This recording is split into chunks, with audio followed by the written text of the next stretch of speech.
네, 안녕하세요. 우리 1학년 학생 여러분, 반갑습니다. 또 온라인으로 이렇게 찾아뵙게 됐네요. 여러분, 이번 주는 추석이 껴 있죠. 그렇지만, 그럼에도 불구하고, 또 월요일, 화요일 수업이 든 학급이 있어서 이렇게 또 온라인 수업으로 찾아왔습니다. 이번 시간은, 조선의 경제사를 한번 배워볼까 합니다. 지난 시간까지 정치사로 한 4시간을 배웠습니다. 우선 정치사로 4시간을 배우고, 이번 시간은 이제 경제로 넘어와서 조선 후기, 임진왜란 이후에 이제 본격적으로 변화되는 그 사회에 맞춰서 이 조선의 경제는 어떻게 변화하는 모습을 보이는가를 한번 살펴보도록 하겠습니다. 네, 교과서는 70페이지에서 74페이지까지고요. 오늘 74페이지까지는 다 못할 것 같습니다. 72페이지 정도까지 일단 한번 배워보도록 하겠습니다. 주제는 양난 이후, 그러니까 임진왜란, 그리고 병자호란, 두 전쟁을 우린 보통 양난이라 부릅니다. 이 양난 이후에 조선의 경제에 어떤 변화가 있었는가, 자, 오늘 주제를 보시면 외란 이후 수치체제, 여러분 세금 내는 제도를 수치체제라 그러죠. 그래서 국가에서 거두어들이는 세금이 어떻게 개편되었고 그 의미와 영향을 이해할 수 있다. 두 번째는 조선 후기 농업, 수공업, 광업 등의 분야에서 일어난 변화를 파악하여 그 의미를 말할 수 있다. 네, 오늘 배워볼 부분이고요. 하나씩 하나씩 한번 설명하면서 배워보도록 하겠습니다. 양난 이후의 경제 변동의 방향이라는 소주제로 한번 살펴보도록 하겠습니다. 경제 정책의 기본 방향은 유교적 민본 이념을 바탕으로 한다.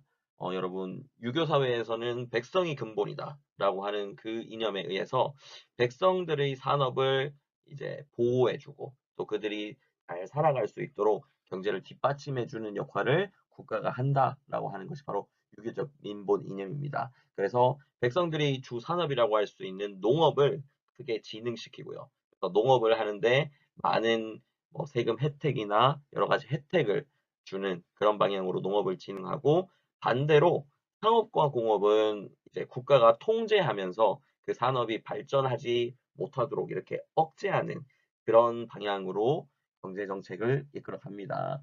그래서 상공업은 국가가 필요로 하는 수요만 이렇게 성장할 수 있도록 만들어 주고요. 백성들이 일반적으로 상공업에 하지 않게 하도록 그렇게 억제하는 방향으로 나아가더라. 양난 이후의 경제 변동을 보시면 일단 임진왜란 이후에 일단 많은 인구가 감소하는 그런 모습을 보입니다. 뿐만 아니라 전쟁 기간 동안 농사를 짓지 못했기 때문에 농경지도 많이 황폐화되고요. 그러면서 결과적으로는 농촌 경제가 많이 파탄나는 그런 상황이 이 양난 이후에 펼쳐지죠. 그리고 나서 이런 농촌을 사회를 다시 되살리기 위해서 정부는 여러 가지 정책들을 이제 개편할 수밖에 없습니다. 일단은 세금을 걷어들이는 수치체제를 개편하고, 그리고 백성들의 농업 생산력을 증대시키기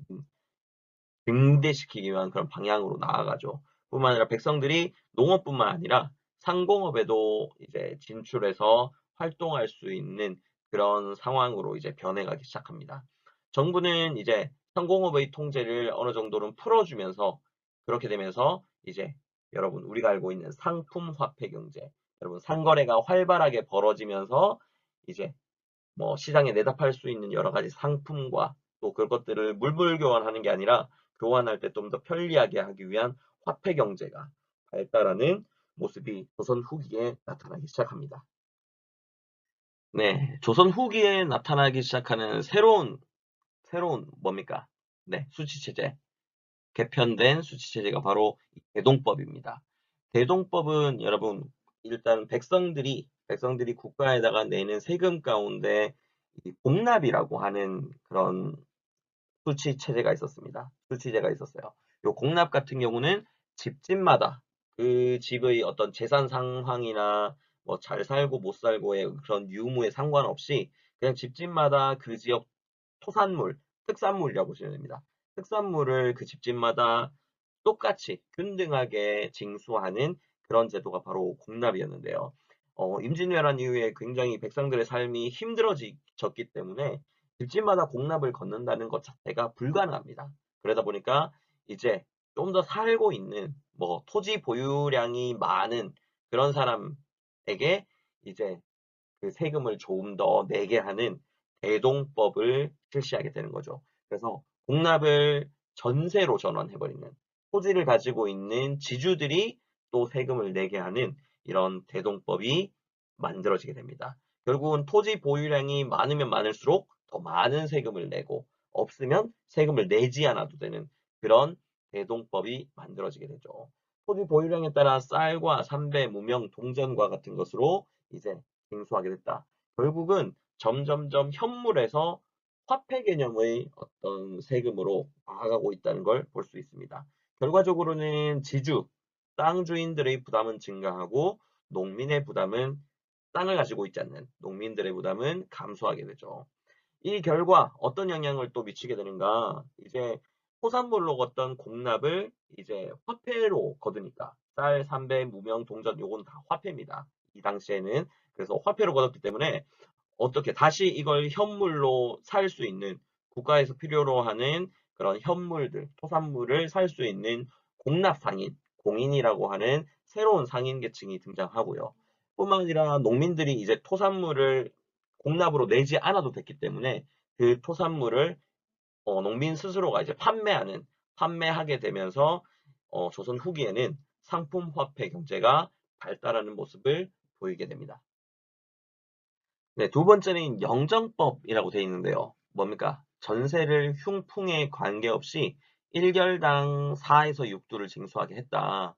요 영정법 같은 경우는 이미 임진왜란 이전에 나타났습니다. 나타나서 이전에 영정법 이전에는 뭐 토지의 질, 그다음에 그 해의 뭐 날씨 이런 거에 따라서 전세가 많이 내게 했다, 적게 내게 했다 하는 이렇게 변화되는 그런 전세를 거둬들이다가 명종대 이후에 여러분 조선 전기 이 부분에 이제 영정법이라는 걸 시행해서 그냥 토지의 흉풍, 뭐 전세, 뭐 토지의 비옥도 이런 거 상관없이 그냥 1결이면 1결당 보통 쌀 4두에서 6두를 징수하게 했다. 요게 나타났고요. 토지가 없는 농민들에게는 전혀 도움이 되지 않는 그런 법입니다. 지주들은 솔직히 말하면 이 4에서 6두가 굉장히 많은 양의 세금은 아닙니다. 그래서 지주들의 부담은 굉장히 없고 그럼에도 불구하고 또 농민들은 땅을 가지지 않는 농민들은 전혀 혜택을 받지 못하는 그런 법. 그 법이 바로 영정법이라 보시면 됩니다. 세 번째 나오는 이 균역법. 균역법은 조선 후기에도 한참 뒤 여러분 한 영조대야. 영조 때. 그러니까 거의 뭐 18세기 중반 때 나타나는 이 법이 바로 균역법입니다. 균역법이라는 거는 조선의 16세에서 60세의 남자 장정들, 일반 양민들을 대상으로 군역을 군역을 징수하죠. 그래서 국방의 의무를 다하게 하는데 이게 후반으로 가면 갈수록 이제 실제로 몸으로 군역을 치르는 게 아니라 이제 군역 대신에 군포라고 하는 이제 옷감, 무명이나 삼배와 같은 옷감을 이제 군역 대신 징수하게 했던 군포가 군포 개념의 그런 세금이 등장하게 되면서 이를 이제 부담해야 되는 농민들이 이 군포 부담이 증가하게 됩니다. 그래서 이런 농민들의 군포 부담을 줄여주기 위해서 영조 때 어떻게 합니까? 1년에 2필씩, 옷감 2필씩을 내던 군포를 한 필로 줄여줍니다. 한 필로 줄이면 굉장히 큰 세금의 감면이었죠. 하지만 이게 어떤 영향을 주냐면 정부로서는 이 두 배로 들어오던 그러니까 두 배로 들어오던 세금이 반으로 줄어드는 반으로 줄어들게 되는 그런 영향을 받았기 때문에 이런 줄어든 군포 수입을 어디 또다시 토지에 1결당 2두씩 그리고 선무군관이라고 하는 양민 위에 있는 반 양반층의 그런 선무군관이라고 하는 계층에게 또 포를 거두어 들여서 그 줄어든 군포 수입을 보충하는 모습을 보이더라. 이 균역법의 한계는 일단 징수 과정에서 폐단이 여전히 존속한다는 거. 여전히 뭐 여러분 군적에 올라가 있지 않는 어린아이들이나 이미 돌아가신 어른들에게도 막 여전히 군포를 징수하는 그런 폐단들도 존재하고요. 또 여러분 조선 후기로 가면서 많은 이 농민층들이나 양민층들이 신분을 상승시킵니다. 자기 돈을 주고 면천을 하거나 또 돈을 주고 양반 신분을 사고 나면서 이 양반이 되어버리면 군포를 면제받기 때문에 그렇게 해서 군포 면제자가 점점점 늘어나게 되죠. 그러면서 남아있는 농민층들이 그 사라진 그런 군포 면제자들의 부담까지 다 떠안게 됩니다. 그래서 농민층들의 부담이 증가하게 되는 그런 한계도 있었습니다. 네, 조선 후기 농업 생산력의 증대 부분 한번 살펴보겠습니다. 농업의 어떤 측면이 이 생산력을 증가시키는 부분들이 있어지나, 여러분 뭐 시간이 가고 세월이 지나갈수록 점점점 기술들이 발달하잖아요. 마찬가지 농업 생산력에서도 농업 기술들이 발전하면서 또 농업 방식들이 발전하면서 여러 가지 생산력이 증가하는 그런 모습을 보이게 됩니다. 일단은 경지 면적이 증가하게 되더라. 양난 이후에 정부의 개간 장려 정책, 뭐 뭡니까 노지나 여러분 산이나 이런 것을 깎아가지고 농지로 만들어 그렇게 개간을 장려해주는 정책을 많이 펴줘. 그래서 개간한 땅에 대해서 면세 혜택을 준다든가 아니면 뭐 소유권을 준다든가 이런 식으로 해서 개간 정책을 많이 장려하는 모습을 보입니다. 그렇게 해서 농지 면적이 굉장히 늘어나게 되겠죠. 두 번째는 모내기 확대. 요거는 농업 기술의 발달입니다. 여러분, 요 모내기가 어떤 효과를 가지고 있냐면, 결론적으로 모내기를 하면 1년에 그 농경지에서 두 가지 작물을 1년에 두 번 농사 지을 수 있어요. 바로 벼와 보리를 이모작할 수 있는 그런 농업 기술이 바로 이 모내기입니다. 그래서 이 모내기는 또 가장 중요한 게 물이거든요. 물이 가장 많이 필요로 하는 그런 농업 형태이기 때문에 여러분 요 조선 후기가 되면 농민들이 스스로 많은 물을 가두어 놓을 수 있는 여러분 저수지라 그러죠. 저수지를 많이 쌓아서 물을 많이 확보해 놓고 그 물을 가지고 모내기에 활용하게 되면서 여러분 이 모내기가 조선 후기가 되면 전국적으로 시행됩니다.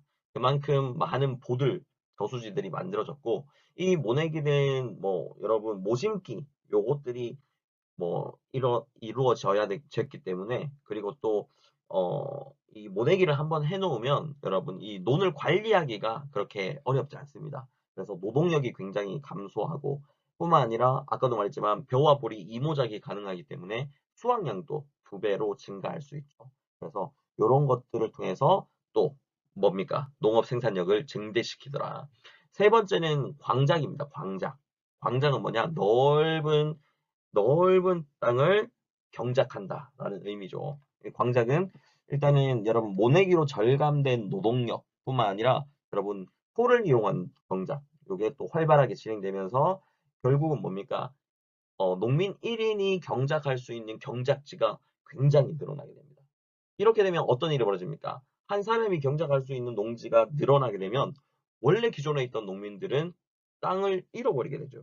그래서 이런 농민들은 농업에서 이탈해서 다른 곳으로 나아가게 됩니다. 그래서 이 광작의 유행으로 농민층이 여러 계층으로 분화되는 모습을 보이더라. 일부 농민, 그러니까 광작을 시행한 농민들은 분홍층, 굉장히 잘 사는 분홍층으로 성장하고 대다수의 농민들은 이제 농민계층에서 이탈해서 뭐 영세 상공업 또는 임노동자, 도시에 필요로 하는 임금 노동자를 의미합니다. 임금 노동자. 그러니까 일용직 노동자 이런 사람으로 전락하면서 농민층이 분화되더라라는 사실 알아주시면 되겠고요.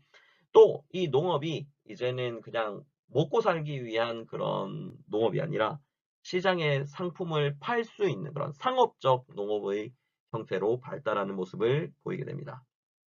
보시면 알겠지만 도시가 생기고 도시의 인구가 증가하게 되면서 여러분 또 상품 유통이 활발하게 진행되는 그런 이제 조선 후기의 상황으로 바뀌어지면서 이제 그런 그러니까 시장에 내다 팔 수 있는 상품으로서의 상품 작물들을 재배하는 농업이 나타나더라. 그래서 일반적으로 쌀만 농사 짓는 게 아니라 여러분 시장에 내다 팔 수 있는 뭐 약재 같은 인삼, 옷감과 같은 면화, 그다음 기호식품이라고 할 수 있는 담배, 그다음에 뭐 먹어도 되고 안 먹어도 되는 그런 채소, 그리고 여러분 쌀도 이제 농사를 짓지 않는 인구들이 늘어났기 때문에 쌀 역시도 시장에 파는 그런 쌀 이런 것들이 상품화가 활발하게 일어나더라라는 거 하나 두시면 되겠습니다.